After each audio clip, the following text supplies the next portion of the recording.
Good afternoon from Sacred Space at Titania's Realm. It's 12:51 p.m. on the 10th of February 2025. It's 30 degrees outside. I managed to rest 3 hours sleep from the void and after a very bad night.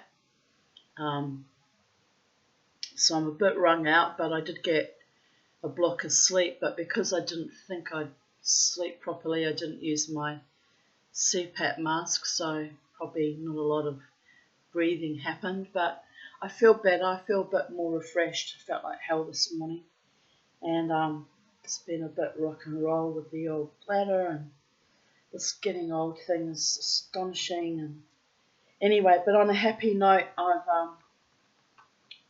bought some silver art clay on eBay, so when that arrives, probably in a week, I'll be able to continue on with my next project, which is making something in sacred geometry for Mr. Liquor, Luke Williams of Ramjet.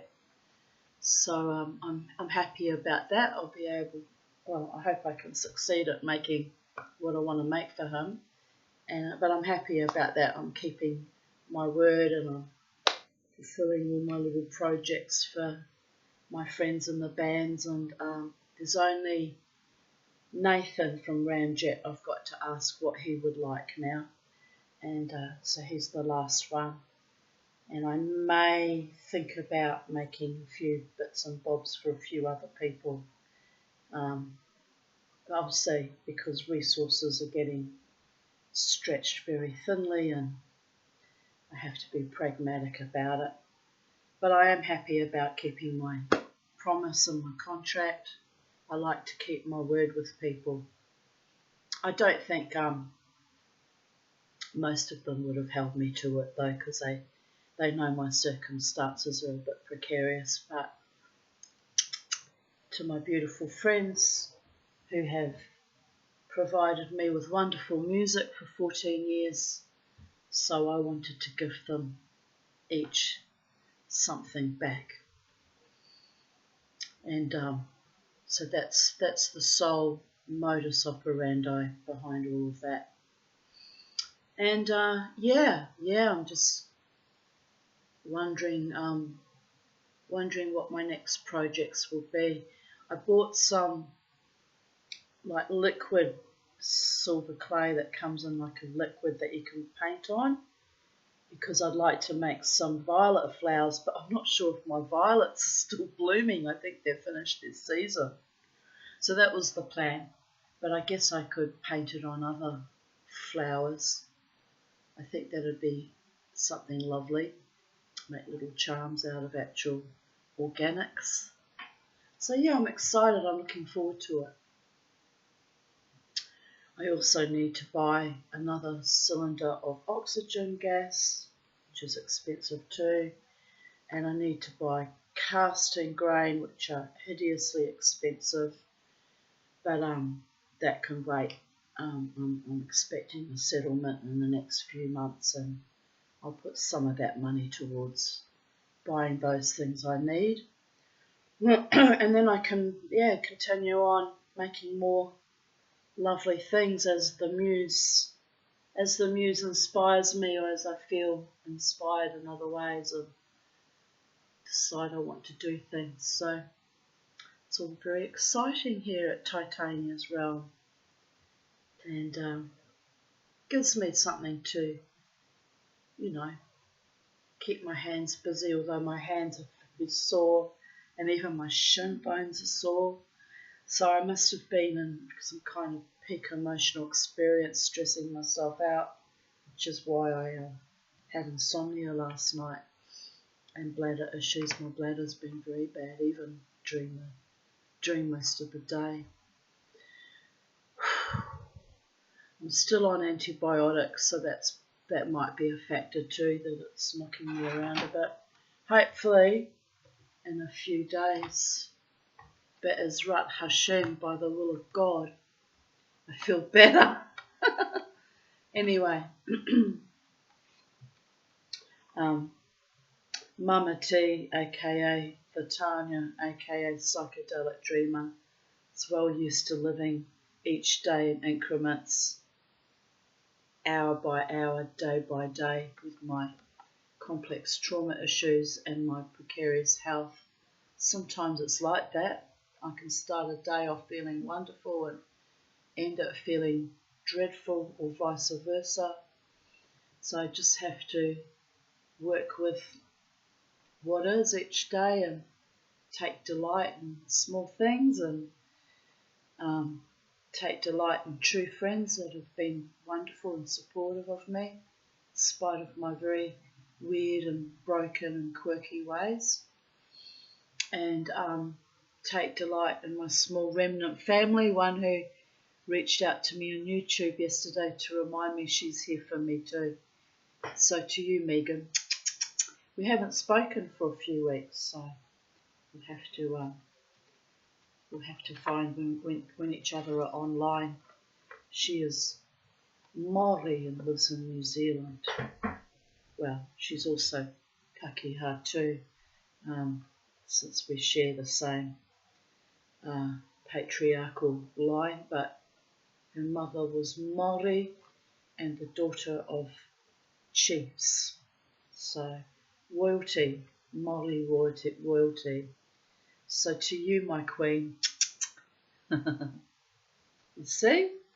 I also met a young man recently, young Malachi, who was dating my best friend Lynn's granddaughter, Ali, and he told me his grandmother was royalty from Tahiti.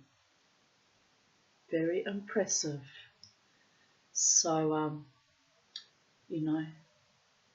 there's royalty around us all the time. We just might not realise who we're rubbing shoulders with. But in the hierarchy of the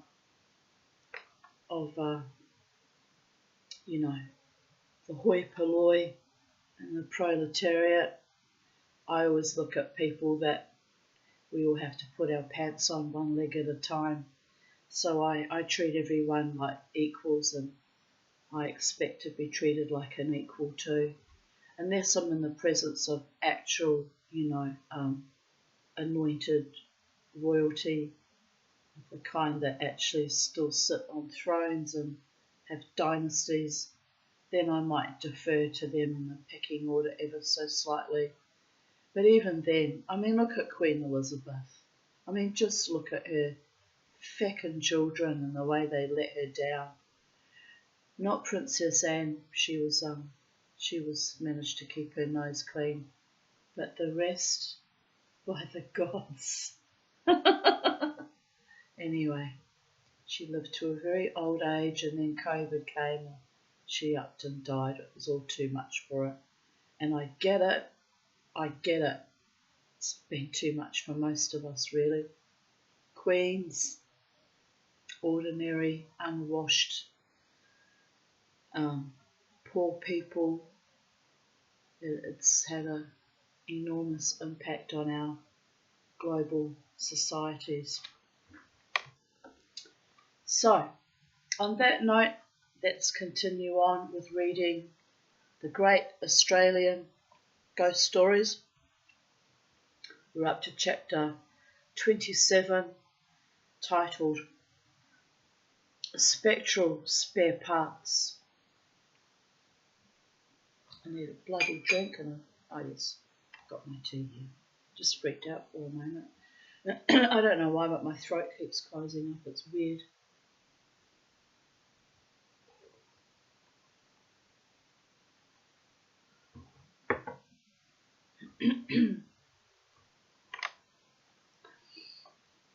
All heart they live, all head, all eye, all ear, all intellect, all sense, and as they please, they limn themselves, and colour, shape, or size, assume as likes them best, condense or rare. Paradise Lost, John Milton, English poet, 1608 to 1674. 4.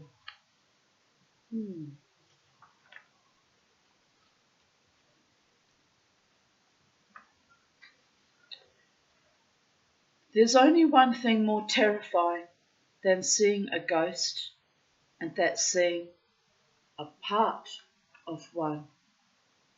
Many of Australia's best ghost stories, such as The Ghosts in the Glen, feature disembodied faces, hands, and other body parts. And so do these macabre tales. An oversized and disembodied face was witnessed by a group of 5 surveyors sent to the Cox River near the present town of Wallerawang 120 or so years ago. On arrival, the party decided to camp in an old house on the riverbank while they carried out their work. The foreman described the house as convict-built, uninhabited, and fast falling into ruin. A boundary rider from a nearby property joined the company around their campfire the first night and warned them that the old house was haunted.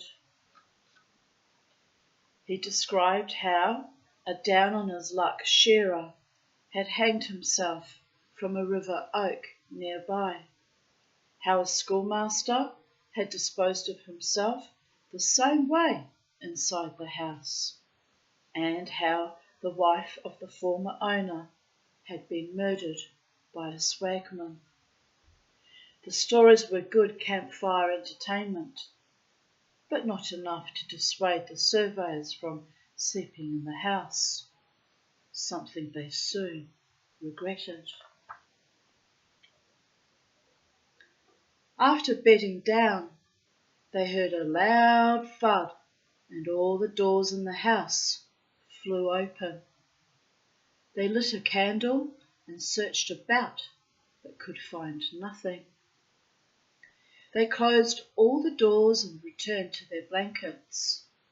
Moments later, a horrible gurgling sound, like someone being strangled, was heard, and the doors sprung open again.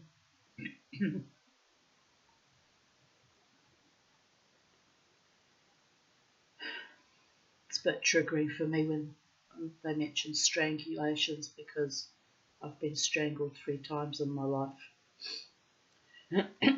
Fortunately not lately, but it's still not a pleasant memory.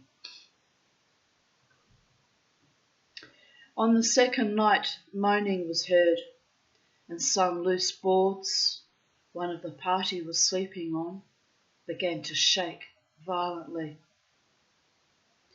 Next, a pool of light appeared on the ceiling, and in it a face slowly took form. It was the most frightening and at the same time strangest thing I have ever seen, one of the surveyors later reported.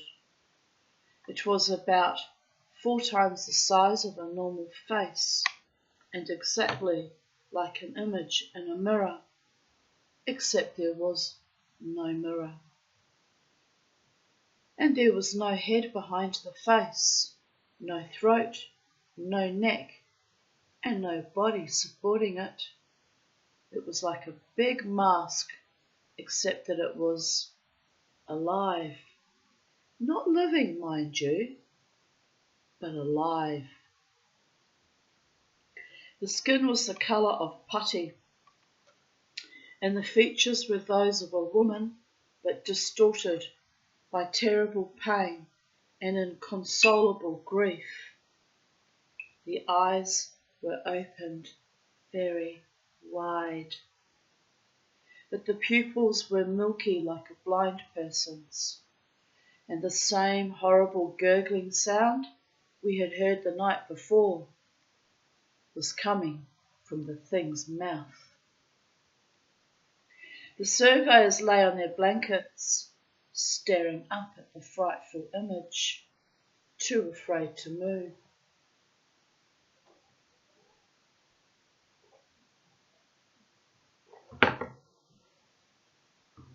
After a few minutes,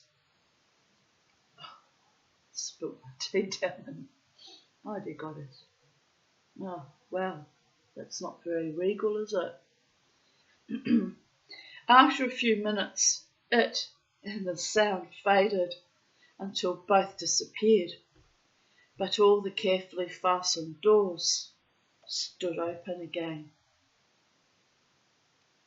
On the third night, a loud crash like glass smashing was heard. The doors flew open again, and then a tall female figure with the face seen the previous night appeared in the moonlight just outside the front door. The figure glided into the room where the men lay and stopped in their midst, looming menacingly over them. The thing seemed to tower over us and raised its arms above us like a bird about to take flight or an animal about to attack its prey, our witness reported. At that moment, I knew what a mouse must feel like when it's been spotted by an eagle. Anyhow, my mate Joey, who was sleeping nearest to the door, was the first to move. It's one of my favourite songs, Joey. I tell you, he sings it brilliantly. Abby Skye. Oh, she sings that, I get chills, man. I even burst into tears sometimes. It's a powerful song. Joey, baby, I've got your money. Don't get crazy, etc., etc., etc. Well, I don't have anybody's money because I'm a decent woman, but having dealt with far too many levels of crazy in my day, that song really resonates with me. He leapt up and threw himself out the doorway. I went next, although my legs were shaking, and the others followed, all of us diving to escape, then stumbling out into the clearing in front of the house. The surveyors spent the rest of that night huddled together around the embers of their campfire. When the sun came up the next morning, they cautiously entered the house to retrieve their belongings. They did not find, as they had expected, any broken glass, but although none of them was injured, the room they had slept in was spattered with fresh blood. There was a dark pool where the figure had stood, and the clear imprints of their own feet where they had unknowingly stepped in the blood in their flight to escape. The surveyors hastily packed up, completed their work, and set off on their return journey to Sydney, relieved to leave the old house to its ghostly tenant. I'm the first to admit, our observer concluded, that I was absolutely terrified by the ghostly figure. But with hindsight, I'd have to say, there was a strange sort of comfort in seeing that the face belonged to a body. Neither figure nor face was human, but somehow the disembodied face seemed least so. I can recall every detail of it and the sound it made to this day, and I'm sure I will take the memory of it to my grave.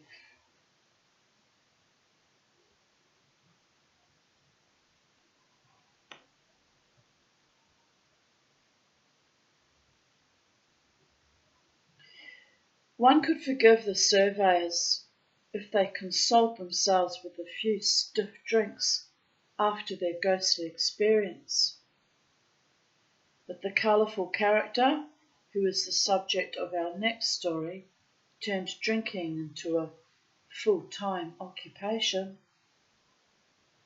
Black Sandy Cameron is fondly remembered among the many residents of Scottish descent in the Penola district of South Australia. He was one of the Camerons who ran Penola Station, where the poet Adam Lindsay Gordon worked as a horsebreaker. Black Sandy got his name, people say, from the bushy black beard he wore, but he seems also to have been the black sheep of the clan. He lived almost entirely on a diet of good Highland whisky, and his family feared he would drink himself to death. When business took them away for a few days, the family contrived to prevent this by getting a nimble Aborigine to carry Black Sandy's whisky barrel to the top of a tall gum tree and tie it there with a stout rope. A sober and very angry Black Sandy discovered the trick and went after the Aborigine, but he, wisely, had gone bush. Sandy stood beneath the tree and studied his problem carefully. At age 67, portly and none too steady on his feet, he dared not risk climbing the tree himself, but he desperately needed a wee dram. The solution suddenly came to him. He went into the homestead and got his gun and a large dish. One bullet, carefully aimed at the barrel, produced a very satisfying stream of whisky. The dish quickly filled and Black Sandy began to drink. Unable to countenance wasting a drop of the precious amber liquid, he kept drinking. Eventually the cask was empty and Black Sandy was full.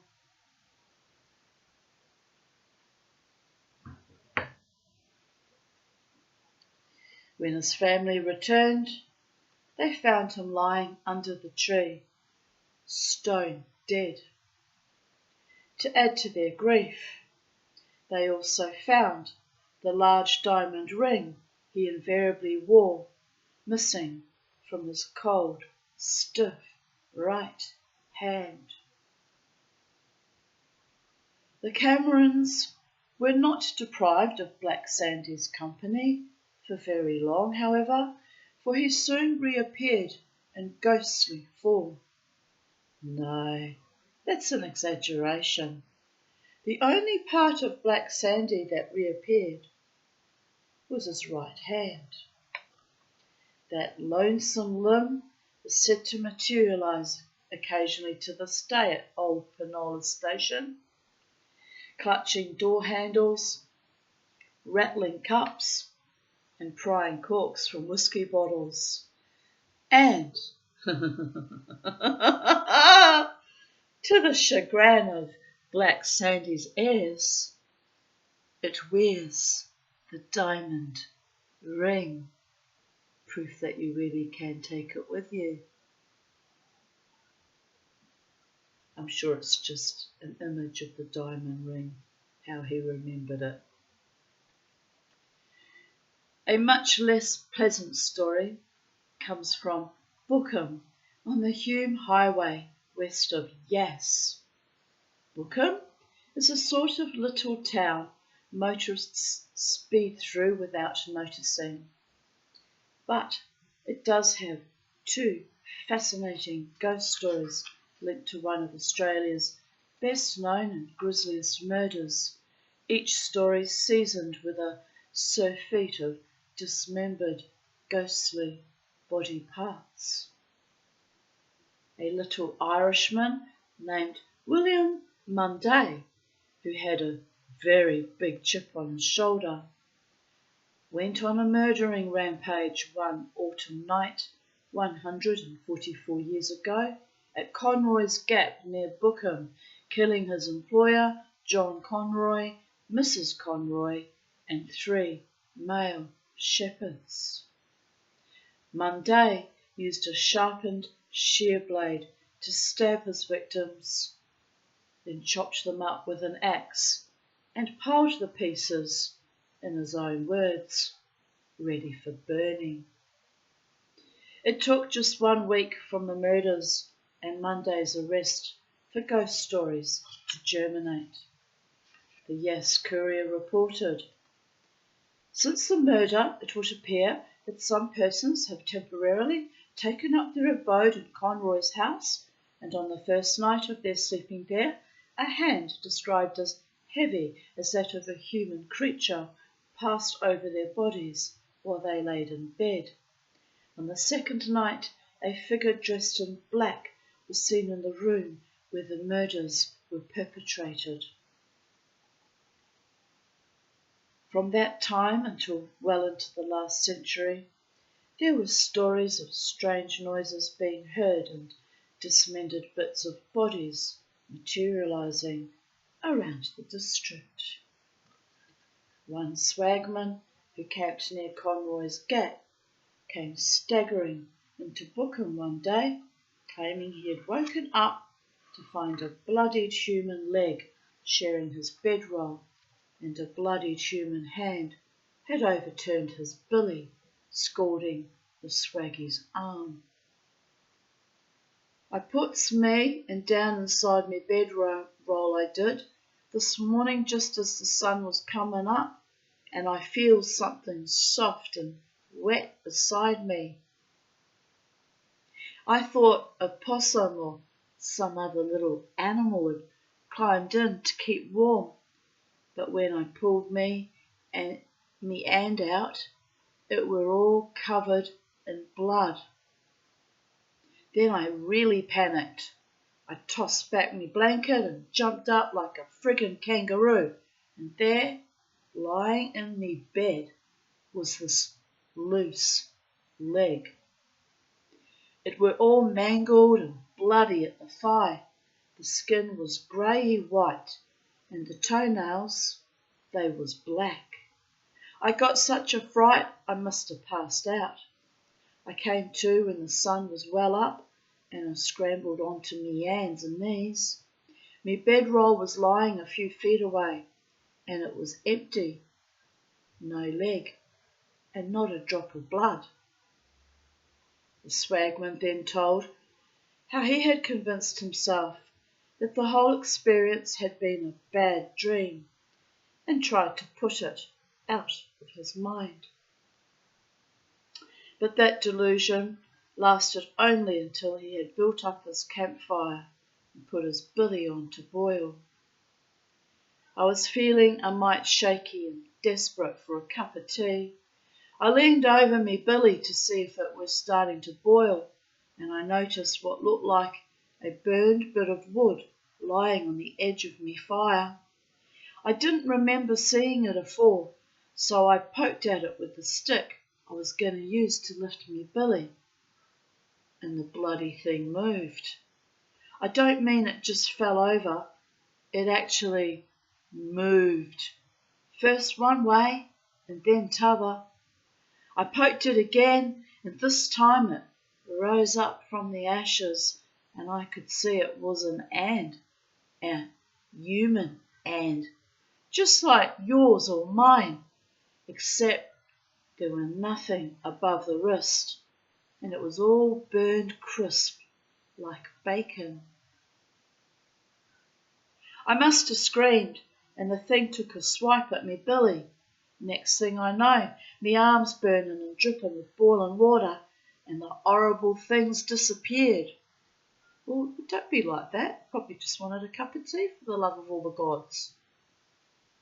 He doesn't realise it's armless and just a hand. Oh, I shouldn't laugh.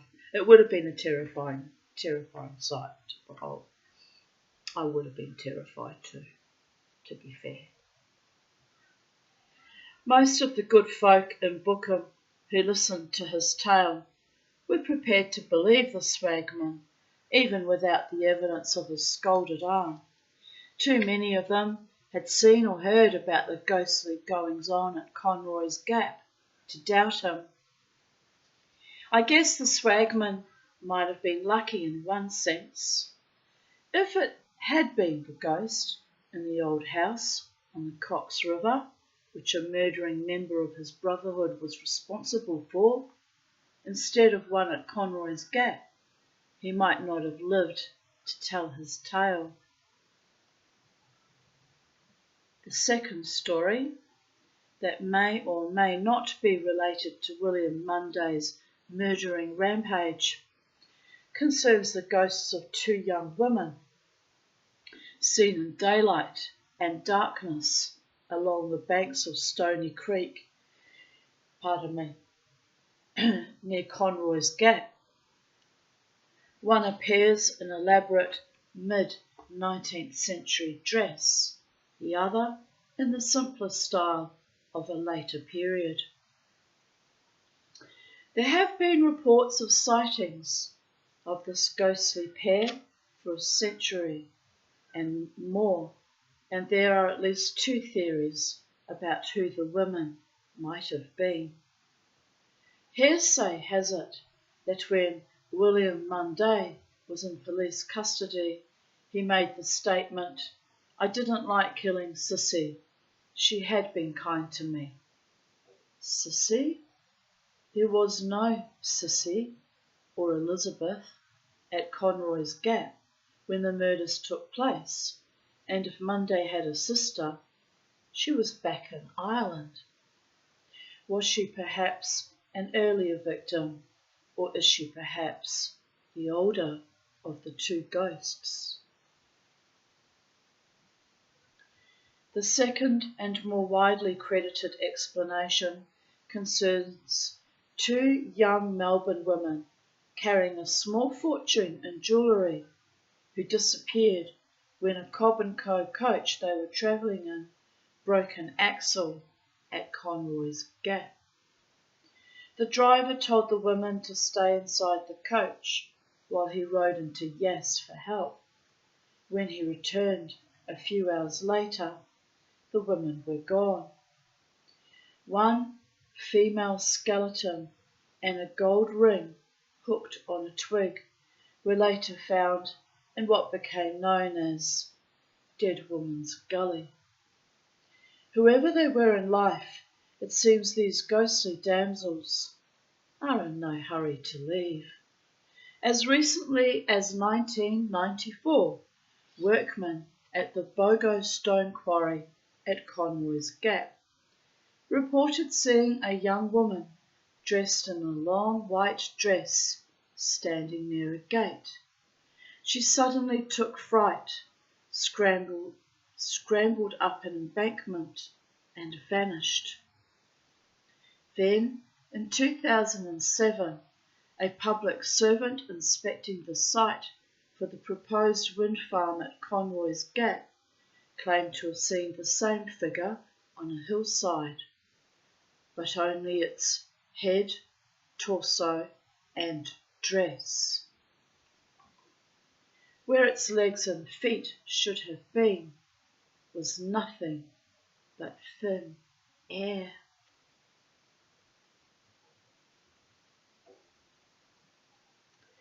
Before we leave stories of ghostly spare parts, here's a final one recounted in a national magazine in July 1979.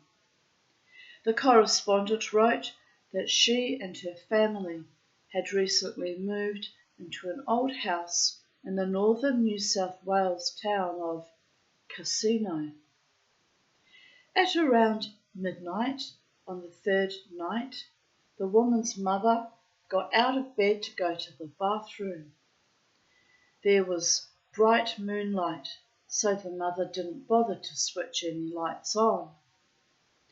As she went to open the bathroom door, A shadowy, black-skinned hand appeared on the door handle and opened the door for her. Just a hand, ending at the wrist. Badly shaken, the mother returned to her bed, but was unable to sleep. She got up again and this time headed for the kitchen via the lounge room. Halfway there, a sudden gust of hurricane force wind hurled her backwards through the still open bathroom door. When she regained her feet, the terrified woman ran to the kitchen and searched for the light switch. The wind followed her, and she could feel the solitary hand trying to drag her back to its lair. The correspondent ended her account there. If the angry spirit, presumably aboriginal, that manifested itself that night 32 years ago has ever reappeared, no one has reported it. I, for one, sincerely hope it and all the other dismembered bits described in these stories never do.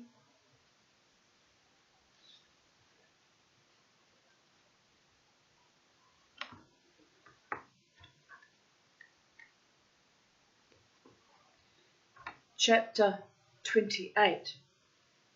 The Bugler's Ghost.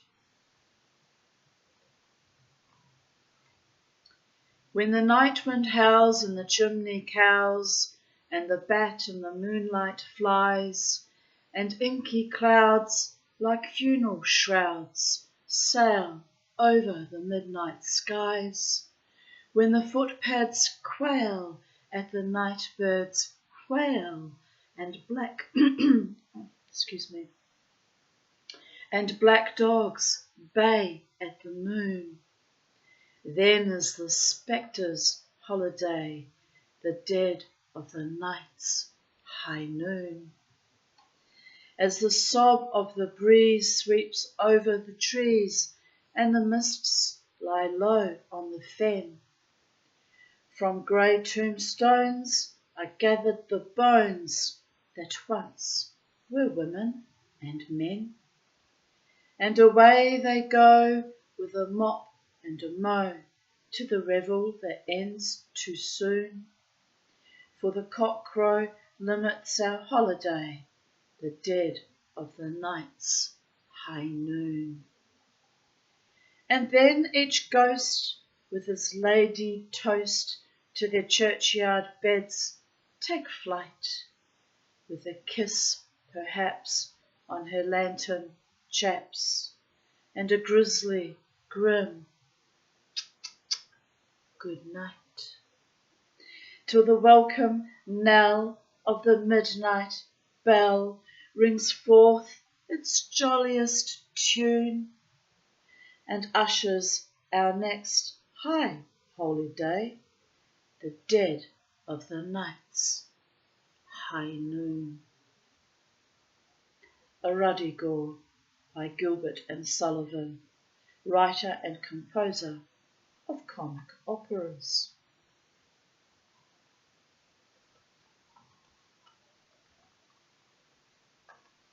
There's an old story still told around the Castlereagh area of outer Sydney about the bugler's ghost.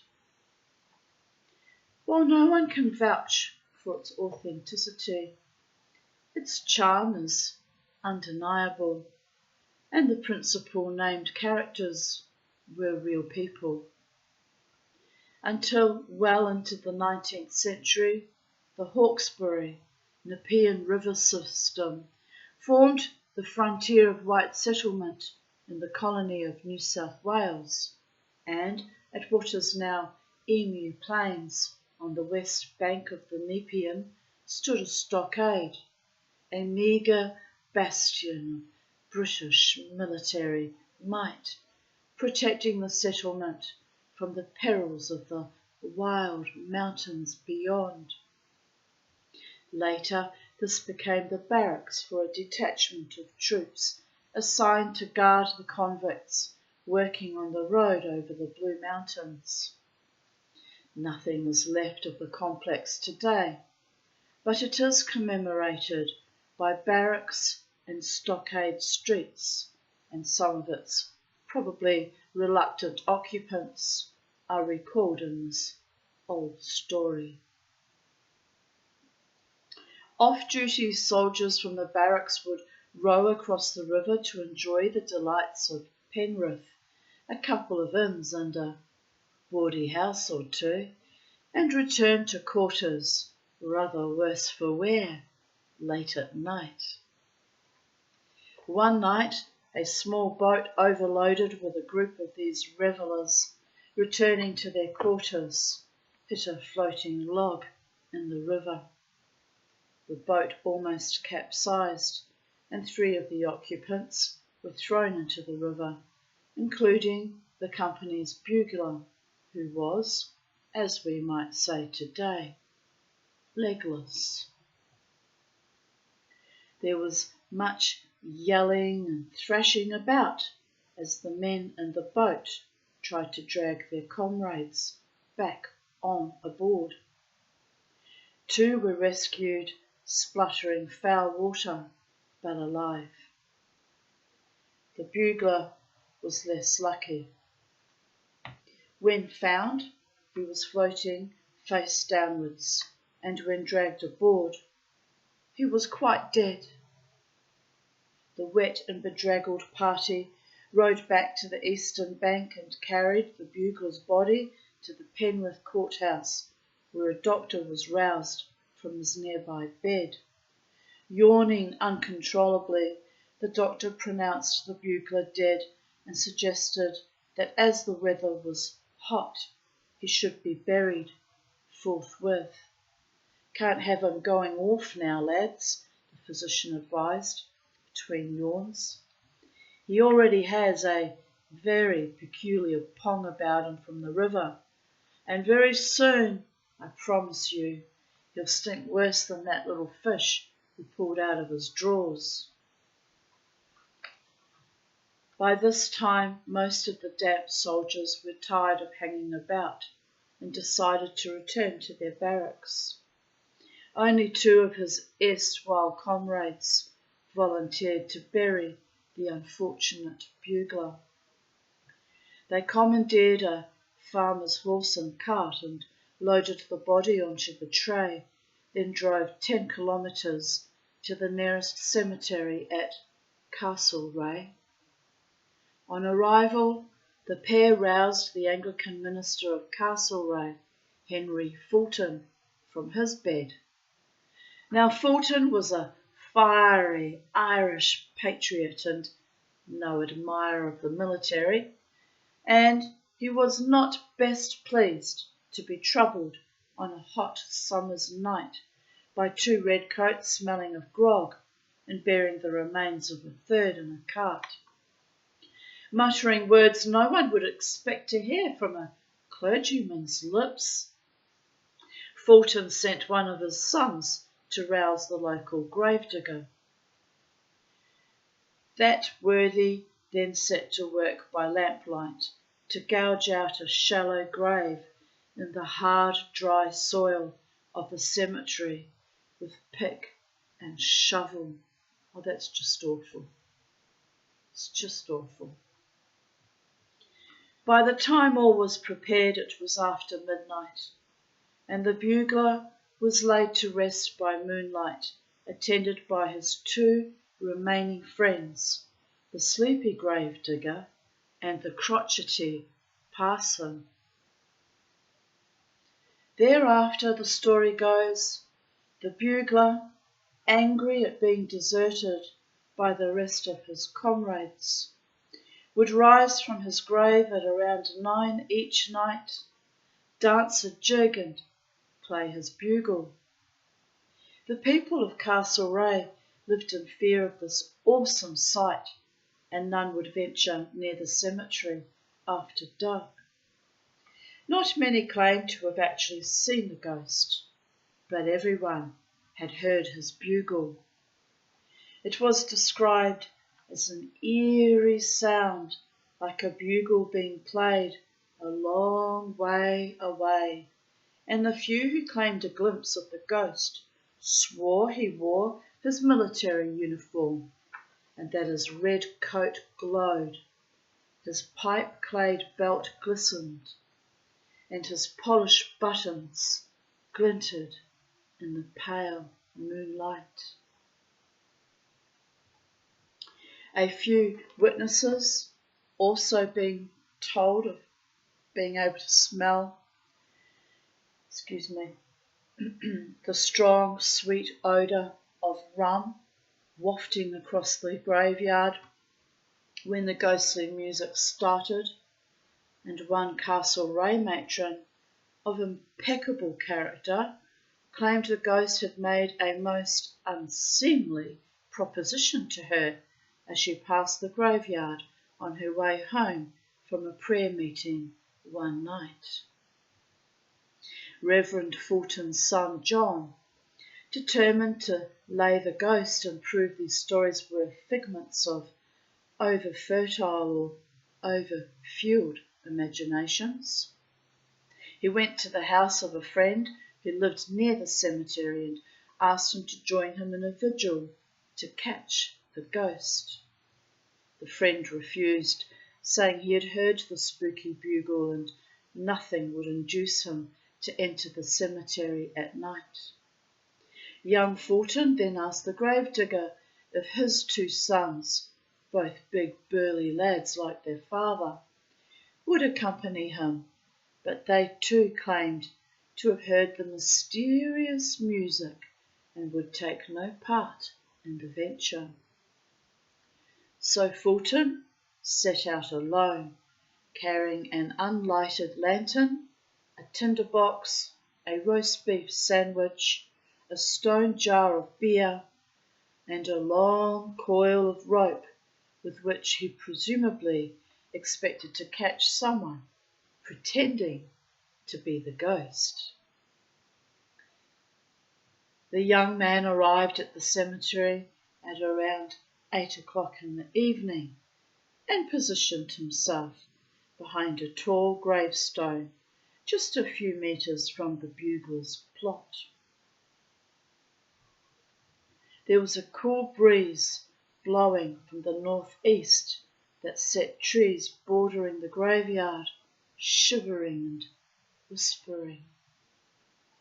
The moon was rising and its light cast deep shadows around the gravestones and made dew on the grass glow with an eerie phosphorescence. It was, one might say, a perfect night for ghost hunting, and while he tucked into his sandwich and his beer, young Fulton felt an exhilarating cocktail of excitement, anticipation, and trepidation coursing through his veins.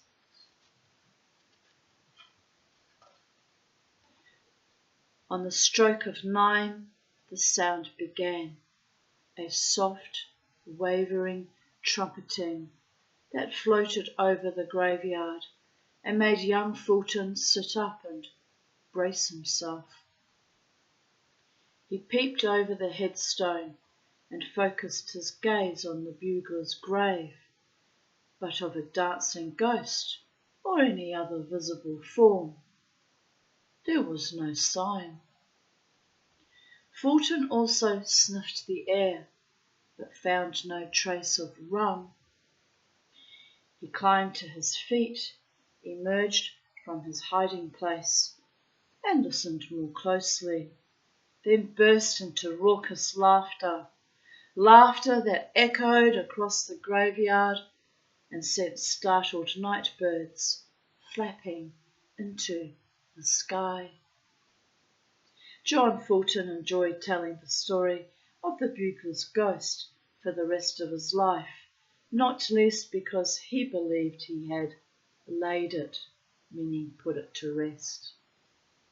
The sound, he would explain, did not come from the bugler's grave, but came floating in on the breeze, carried over the waters of the chain of Ponds Creek from Windsor, where the Windsor Town Band practised twice a week, commencing at 9 p.m. Now, readers who know the area might argue that 15 odd kilometres is a long distance for sound to carry, but John Fulton was convinced his theory was correct. Most of the good people of Castlereagh, however, continued to avoid the cemetery at night.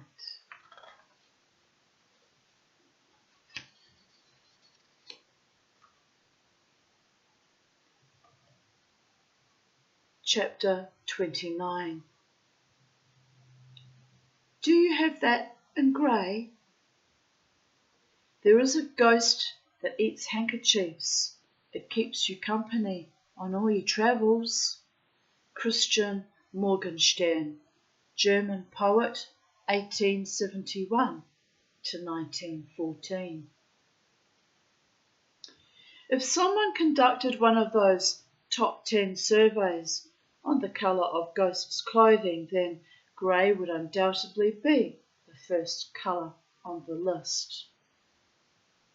It seems to be far and away the most fashionable shade for lady ghosts, in the form of grey crinolines, grey uniforms, grey dresses, and grey habits. And why is that? Well, historians might suggest that the colour has links with death and mourning, but I suspect it's simply vanity, choosing a shade to match the wearer's complexion. Jokes aside, the dozen or more grey ladies who feature in Australian ghost stories, including the couple we've already met, have little else in common. They range from kind nurses to cruel harridans, and from gracious women who are ladies to a gracious lady who was not a woman at all. On the subject of dressing themselves, when Sir James Douglas, or Black Douglas, appeared beside my bed on the 20th of October 2018, I could see that he was a ghost because he was transparent, but I could also see the colour of his clothes, and he wore a long-sleeved black shirt with a ruffle going down the front. He had black hair. He looked a bit like the character Snape in the Harry Potter movies. He had black wavy hair down to shoulder length, all in the wave, kind of a pointy nose. He didn't look exactly like Snape, but it was very similar. And he wore, to my astonishment, a red tartan, red with red, cross hatches tartan. So he didn't have socks on because he didn't have legs from, below the knee. He didn't manage to materialise from below the knee down. So he had no ankles and no feet, and parts of his shins were missing. But he was very neatly dressed and very stern looking at me. I wonder if I can ever find out how he's connected to me, if he actually is an ancestor. I've got to go back to the 1200s.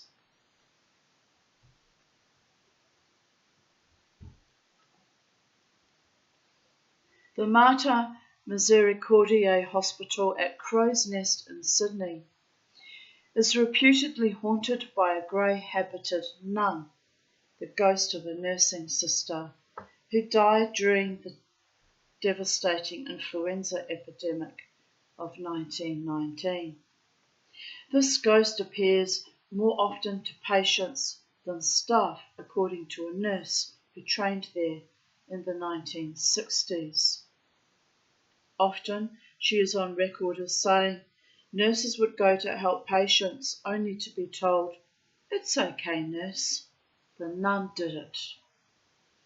There was, the nurse claimed, a policy not to alarm patients by denying the existence of the nun or referring to her as a ghost. The most hair-raising experience the nurse herself had with the grey nun was on a night when a patient died. The occupant of the next bed was awake and said to her, "I knew she died, nurse." The nun came, said a prayer, and turned the oxygen off. Sure enough, the oxygen had been turned off, the hose neatly coiled, and the cylinder set aside. Waste not, want not, are we right? Jesus. Another ghostly, grey-habited nun is said to dispense comforting words and good counsel to patients in the alcoholics ward at St Vincent's Hospital in the inner Sydney suburb of Darlinghurst. Many a distressed dipsomaniac in Ward 14 has commended the hospital on having such a caring and compassionate team member. And before the reader suggests the sympathetic sister might be a symptom of the patient's condition, I hasten to add that many doctors and nurses have seen her too. The medical superintendent of St Vincent's spoke publicly about their grey nun in the Bulletin in 1980 and said that his staff were reluctant to talk to strangers about her, considering that their relationship with her was something special and private. Some years later, one staff member, Sister Catherine O'Carrigan, broke ranks and told the Australian that there was very much a sense of security when the ghostly grey nun was about. Stories about this gentle spectre abound. She is supposed to have fallen to her death down a stairwell many years ago, or been the victim of some unresolved crime. Since then, her ghost has resided in a lift well and made itself useful around the ward, chatting to patients and dispensing blessings. One particularly interesting feature of this ghost's appearance is that her feet are not visible. Black stockings protrude from under her habit and disappear into the floor. Hospital records give a possible explanation for this. The floor of Ward 14 is now a few centimetres higher than it was in the grey nun's time. She, it seems, still walks on the old level.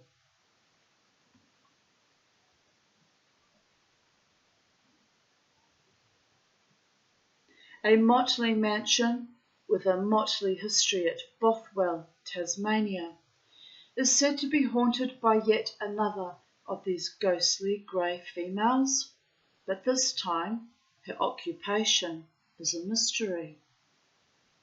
Inverhall, as the house was originally named, was built by the first Australian-born commissioned officer in the British Army, Captain Darcy Wentworth, brother of the politician William Charles Wentworth.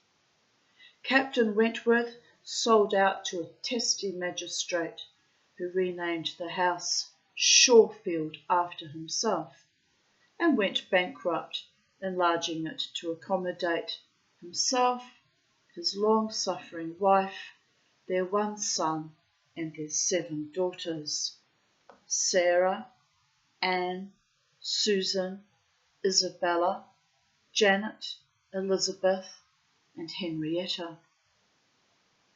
When Magistrate Shaw, spelt S-C-H-A-W, and his brood departed the house, that should be a comma. When Magistrate Shaw and his brood departed, the house became Bothwell Academy for the sons and daughters of gentlefolk, where knowledge and discipline were meted out in equal measure. Later, as Wentworth House, the name it bears today, the house had several owners before becoming an Anglican rectory. The unidentified grey ghost's favourite haunt is the unusual cantilevered staircase that rises steeply from the entrance hall at Wentworth House. The spectre is described as a tall, slim, elegant young woman wrapped in a long grey cloak with a cascade of reddish-brown hair falling over the collar. Her face has been described as pale and unblemished, framing an upturned nose and a pair of large hazel-coloured eyes with very long lashes. Witnesses claim that she appears at the top of the stairs at night and seems oblivious to their presence and to whatever may be happening around her. The spectre pauses at the upper landing, gathers up the folds of her cloak, then floats effortlessly down the stairs. When it reaches the entrance hall, the heavy front door, whether bolted or not, will swing silently open, allowing the apparition to glide noiselessly out into the night. This grey lady was also spotted in the yard one day by a tenant chopping wood. Unsure whether she was human or phantom, he asked her what she wanted. In reply, she simply disappeared, and a bishop staying at Wentworth House when it was a rectory mistook her for a chambermaid after she appeared suddenly behind him, reflected in his shaving mirror. Yes, yes, I'll be down in a moment, the lathered cleric snapped impatiently. Later he complained to his host about the maid's intrusion on his ablutions. So you've seen our ghost, said the host calmly. We see her all the time. No one has been able to work out just who the spectre was before death claimed her, but there has been much speculation that she might have been one of the magistrate's daughters, at least 5 of whom he managed to marry off before he quit Tasmania. So it's reasonable to suggest her surname might have been Shaw, but her given name? Well, maybe it was Sarah, or maybe Anne, or Susan, or Isabella, or Janet, or Elizabeth, or Henrietta. The town of Roma in Queensland also has a grey lady ghost, but unlike the anonymous one at Bothwell, Roma's can be identified, and her strange story before and after her death is well documented. Jim Laylaw, home of Gaberramunda Station, which bordered the town, gave a couple named Bonner permission to build a weatherboard cottage on his land behind the Roma Hospital.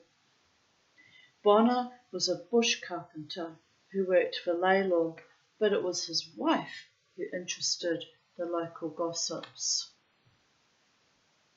When she came into town, Mrs. Bonner always wore the same severe grey dress with an old grey shawl wrapped tightly around her shoulders.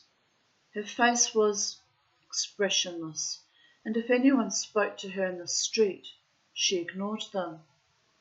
One day the Bonners disappeared without explanation to Laylaw or anyone else. There was food in their cottage, and Mrs. Bonner's large grey cat was still there. The cottage remained empty for a while. Then a saddler named Johnson rented it and moved in with his family. The cat slunk away into the bush. One of Johnson's daughters, Matilda, Tilly, became seriously ill and had an operation at the hospital. She came home, swathed in bandages, and was put to bed. Next morning she was agitated and told her mother that the lady in grey had visited her during the night.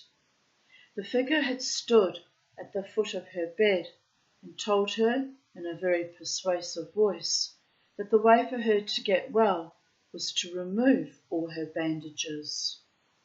Mrs. Johnson told Tilly she must have been dreaming, but later in the day the horrified mother found her daughter lying unconscious on her blood-soaked bed.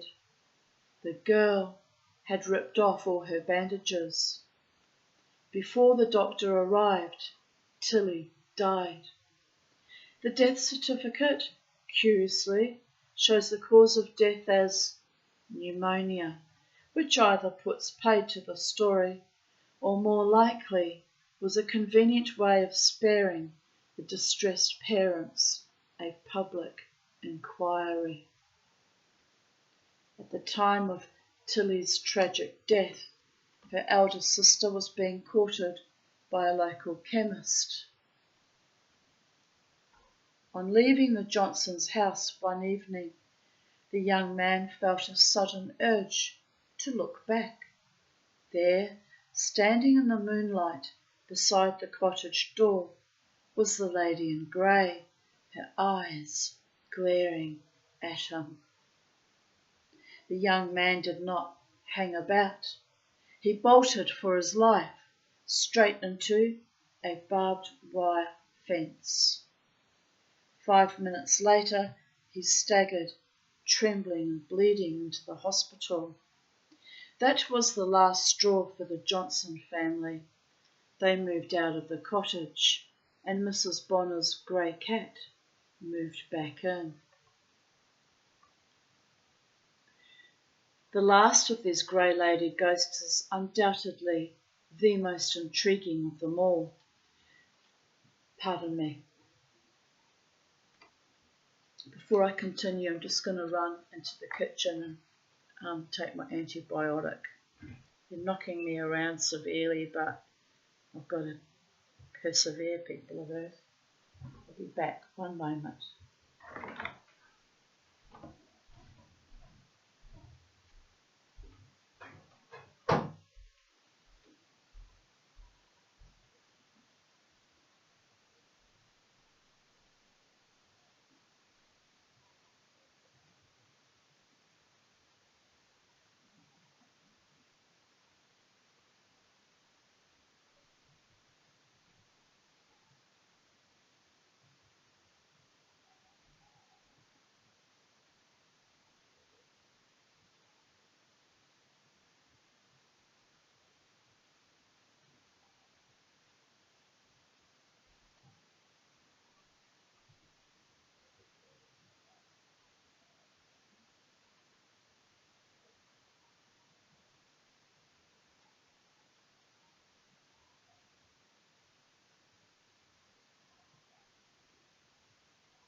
Right.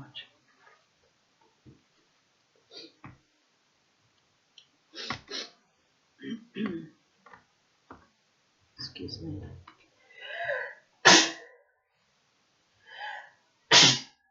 Oh. Right. I think I'm back in the room, people of Earth. I think I'm back. No, I'm not. One more.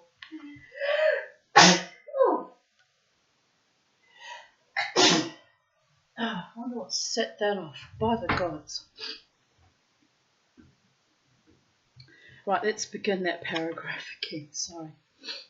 Oh, I feel dizzy now. Oh. The last of these grey lady ghosts is undoubtedly the most intriguing of them all. Its haunt is a 90-year-old house in Ozone Avenue, Mount Martha, on the Mornington Peninsula, outside Melbourne. This ghost appears in an Empire Line grey satin gown trimmed with silken tassels and wearing a grey veil over its face. Sounds like a beautiful dress. So what's so intriguing about that? Well, the ghost's identity is known, and in life, he was an Englishman named Herbert Dice Murphy. HDM, as he was known to his chums, was quite a character. After graduating from Oxford University, he joined British intelligence and carried out spying missions in Europe, disguised as a woman. And if you are curious regarding how successful his disguise was, I suggest a visit to the National Gallery of Victoria. There hangs a painting called The Arbour by E.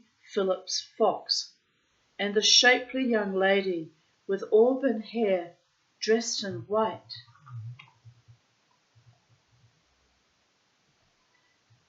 In the centre of the painting is believed to be Murphy. Don't know that number. I'll have to leave a message.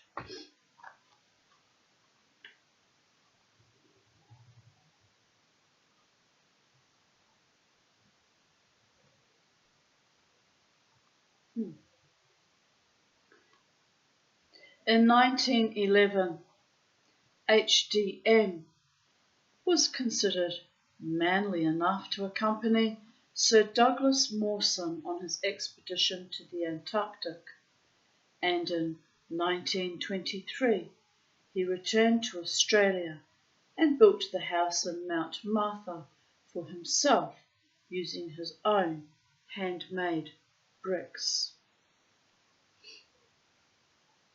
In 1920, HDM signed on as ice master to the Norwegian whaling fleet, piloting the mother ship through ice floes in the North Sea and Arctic Ocean for 3 months every year. This might be described as Murphy's last great adventure, but it was a long one, continuing for a remarkable 45 years and ending only in 1965, when the fleet's insurers discovered that the man they entrusted the safety of their ships to was in his 86th year.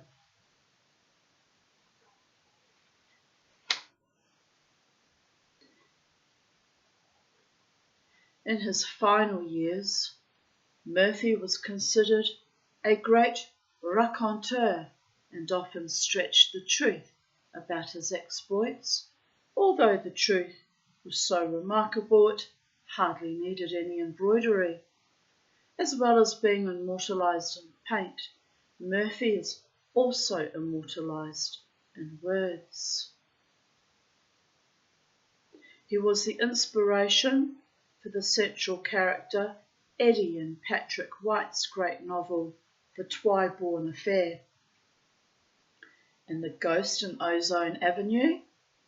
Well, later owners of the house claimed to have seen him or her in their living room, sitting quietly in an armchair, shapely and smooth legs modestly crossed, and with a cigarette held in a long ivory holder emitting wisps of odourless smoke.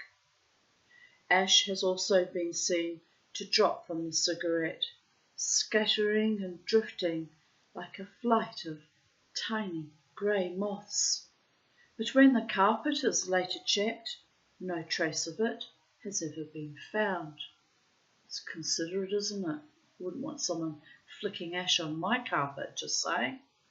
Rude. My sister used to do things like that. Oh, she was an animal. Honestly. Smoked 2 packets a day. Oh, appalling woman. But anyway, I digress. Neighbours also report the ghost as a familiar sight in the house's garden. Outdoors it moves with a cat's insolent elegance, grey gown shimmering in the moonlight, tassels swaying gently, and face demurely concealed behind its grey veil. Occasionally the spectre will stop, reach out a slender hand to shake dewdrops from a cobweb, or draw a flower to its face to savour the fragrance before blending into the grey shadows. I'm bothered by that call because I don't know why. The number looks vaguely familiar, but I could be wrong. No, if you want me and you want to call me, you must leave a message. If I don't recognise the number, I don't acknowledge it. It's just how it is, people of Earth.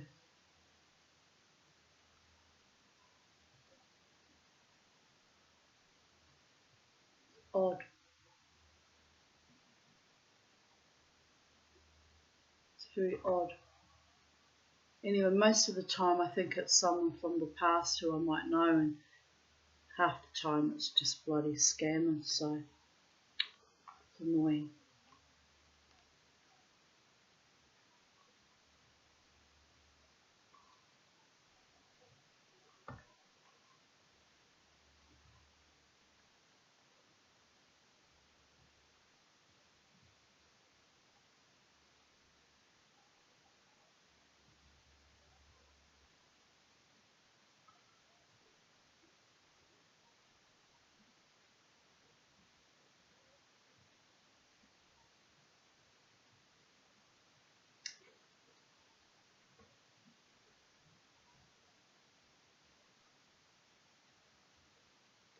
Right. Chapter 30.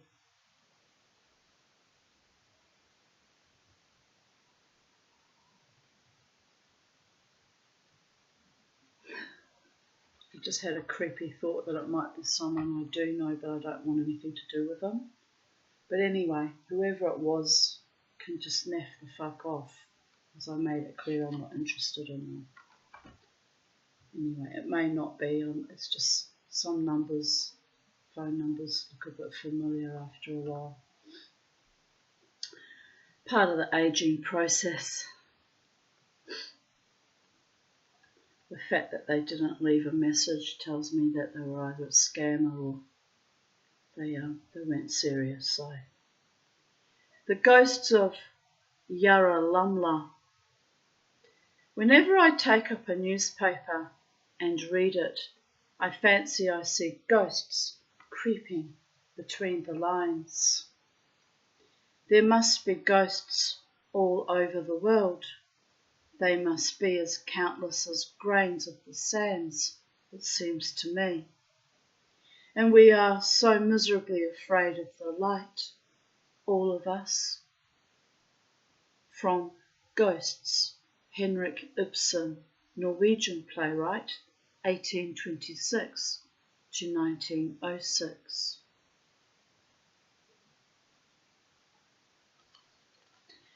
Those familiar with the much publicised story of the Aboriginal ghost at Yarralumla may be surprised at the use of the plural in the above title, but, like all good mysteries, the reason will be revealed in time.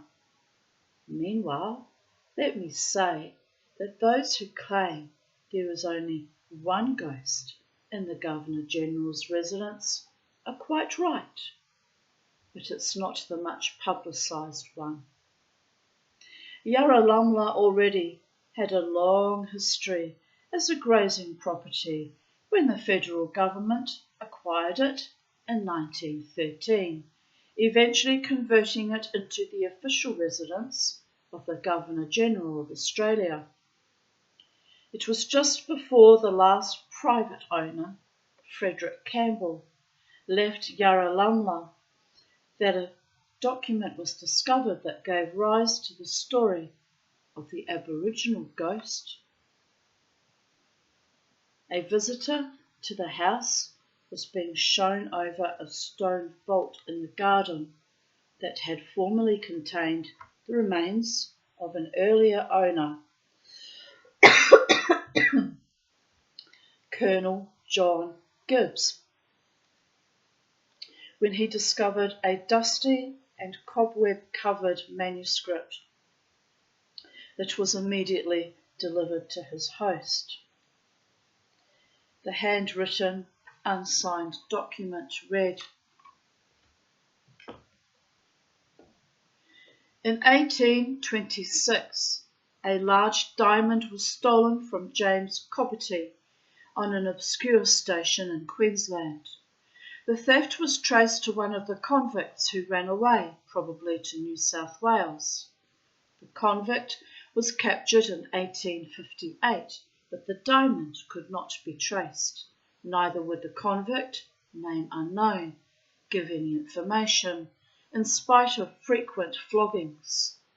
During 1842, he left a statement to a groom and a map of the hiding place of the hidden diamond. The groom, for a minor offence, was sent to Berrima jail. He was clever with horses and one day, when left to his duties, cleverly plaited a rope of straw and then escaped by throwing it over a wall where it caught an iron bar. Passing it over, he swung himself down and escaped. He and his family lived out west for several years, according to Reverend James Hassell, who, seeing him living honestly, did not think it necessary to inform against him. I have no reason to think he tried to sell the diamond. Probably ownership of a thing so valuable would bring suspicion and lead to rearrest. After his death, his son took possession of the jewel and with a trusty blackfellow set off for Sydney. After leaving Cooma for Queanbeyan, they met with, it was ascertained, a bush-ranging gang. The blackfellow and his companion were separated, and finally the former was captured and searched to no avail, for he had swallowed the jewel. The gang, in anger, shot him. He was buried in a piece of land belonging to Colonel Gibbs and later Mr. Campbell. I believe the diamond to be among his bones. It is of great value. My hand is enfeebled with age, or I should describe the troubles through which I have passed. My life has been wasted, my money expended, I die almost destitute and in sight of my goal. I believe the grave to be under the large deodar tree. Buried by blacks, it would be in a round hole. Believe and receive a fortune. Scoff and leave the jewel in its hiding place. Written near Yarralumla, 1881. Well, that would set the cat amongst the pigeons, would it not? All the treasure hunters willing to dig up a dead man for his diamonds. Digging for diamonds. Frederick Campbell, it is said, accepted the authenticity of the document. The references to Gibbs and himself and to the large deodar tree were probably the convincing factors. There was and still is a magnificent deodar Himalayan cedar in the garden of Yarralummla. Fortunately, Campbell did not see fit to uproot the now 180-year-old tree, diamond or no diamond, and none of the viceregal occupants have either. The story gave rise to reports that the ghost of the Aborigine stalked the gardens of Yarralummla on moonlit nights and had been seen digging around the roots of the deodar tree. In none of the published versions of the story was anyone ever quoted as having seen the ghost firsthand, and in light of evidence that surfaced many years later, that was not surprising. In 1984, Sergeant Bill Whittle, a loyal and popular guard at Government House from 1939 to 1962, published a chatty little book filled with anecdotes about his vice-regal employers and regal visitors to Yarralummla. In one chapter, Whittle describes how a woman presented herself at the front gate one day in 1942, asking if it would be possible to see over her former home. The wife of the incumbent Governor-General agreed, and Sergeant Whittle minded the children she had brought with her while the lady visited the house.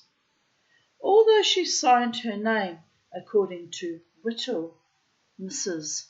Little, she was the former Kate Campbell, daughter of Frederick Campbell. On her return to the gate, Sergeant Whittle asked the visitor if she could throw any light on the story of the ghost and the diamond. She laughed and agreed to let Sergeant Whittle in on a little secret. It was she said, aided by a school friend staying at Yarralummla during the school holidays, who had written the document that gave rise to the ghost story. She had taken a sheet of heavy parchment notepaper from her father's study, composed and written the story on it, then disguised it with dust and cobwebs to appear old. She and her friend had placed it in the vault, and it was they, she added, who took the visitor down there so he could find it. Ghost story exploded?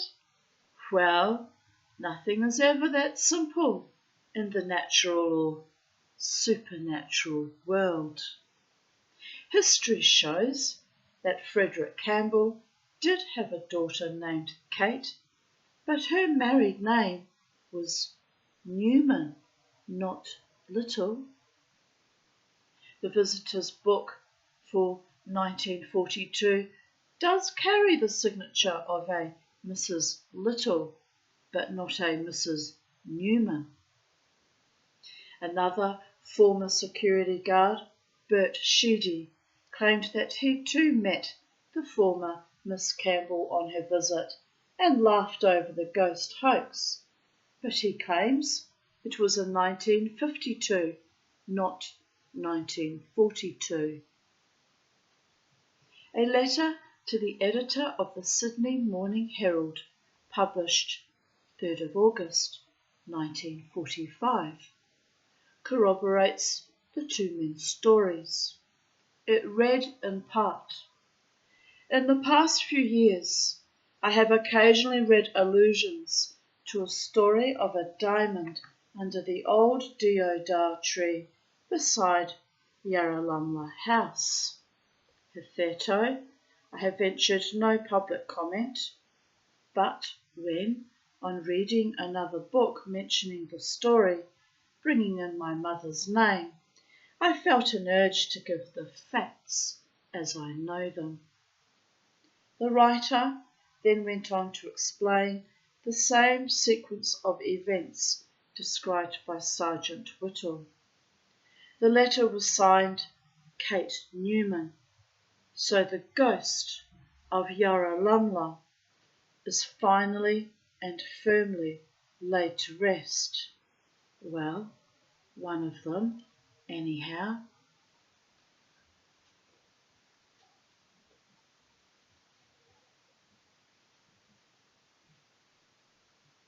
The Canberra News of 27th of August 1970 carried a feature article quoting Sir Murray Tyrrell, private secretary to a succession of governors-general from 1947 to 1973, about his encounter with a ghost at Yarralumla 7 years before.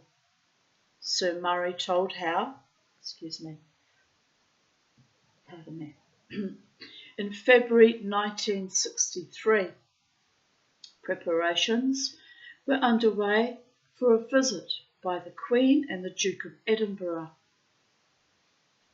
Sir Murray left his office one day and was walking towards his cottage in the grounds when a flustered official approached him and asked if he had seen a strange person entering the front door of Government House. Sir Murray said he had not, but the official was insistent that he had. Now, security was not of such paramount importance as it is these days, but had been stepped up for the royal visit, so the prospect of a stranger lurking in the house at that or any other time was cause for concern. Sir Murray decided to check out the report himself and entered the front door of Government House. As his eyes grew accustomed to the change in light, Sir Murray spotted the strange, hazy figure slowly and deliberately climbing the stairs from the foyer to the first floor. Sir Murray shouted at the figure, but the figure took no notice. The middle-aged private secretary then bounded like a man half his age up the stairs in pursuit. But when he reached the first floor landing, the figure had vanished.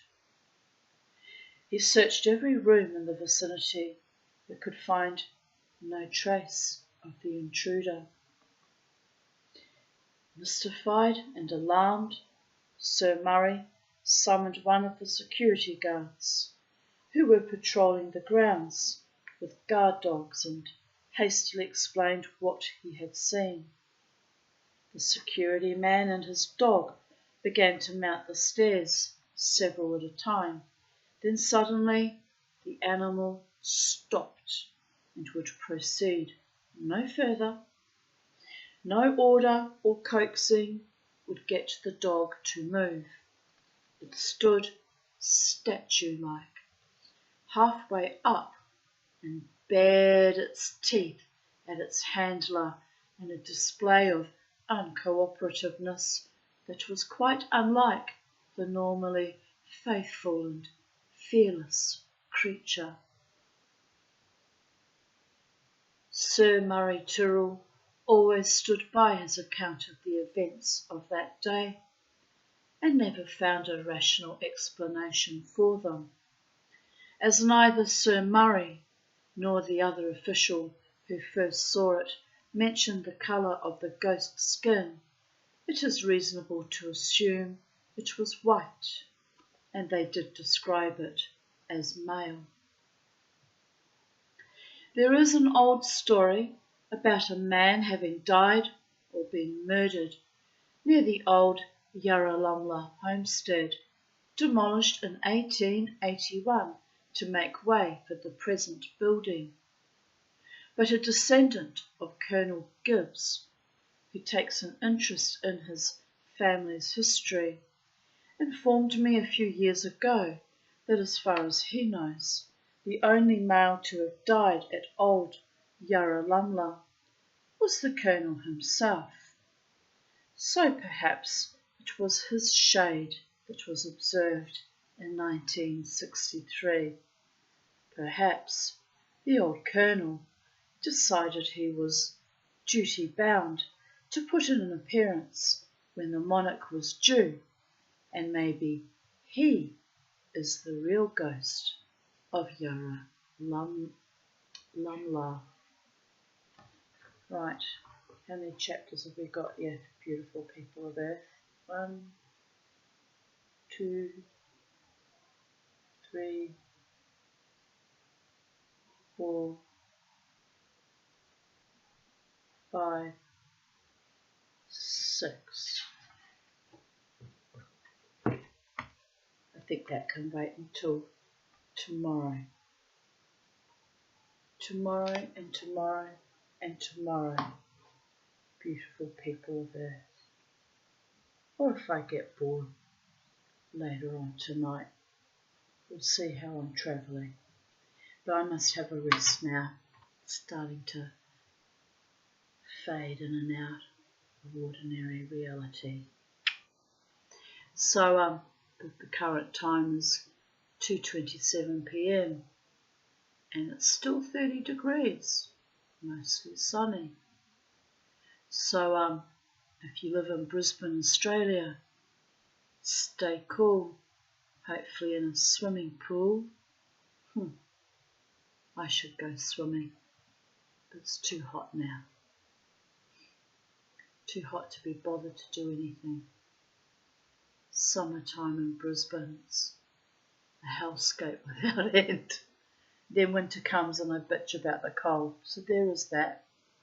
I had an urge all yesterday. I thought I should go drive down to Redland Bay and take the ferry to North Stradbroke Island and spend the day there on the beach, go to Point Lookout by bus and just spend the day there.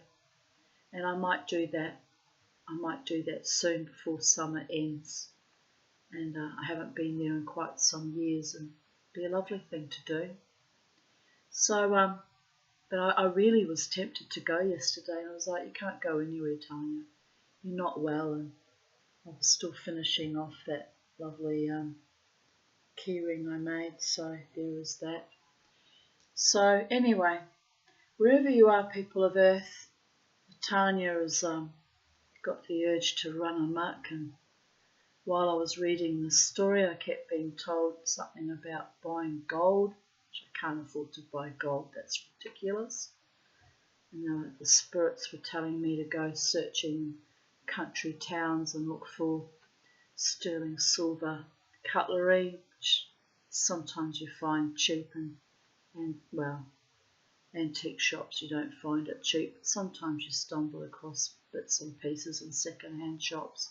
Not very likely nowadays because the eyes are picked out of it, but they were suggesting to me that I go further afield, like drive up towards Toowoomba and stop in some of the country towns on the way there, and it's also worth doing. Just have a look around. Haven't been to Toowoomba for many years either. So yes, I've got the wanderlust. Doesn't mean I'll go anywhere though.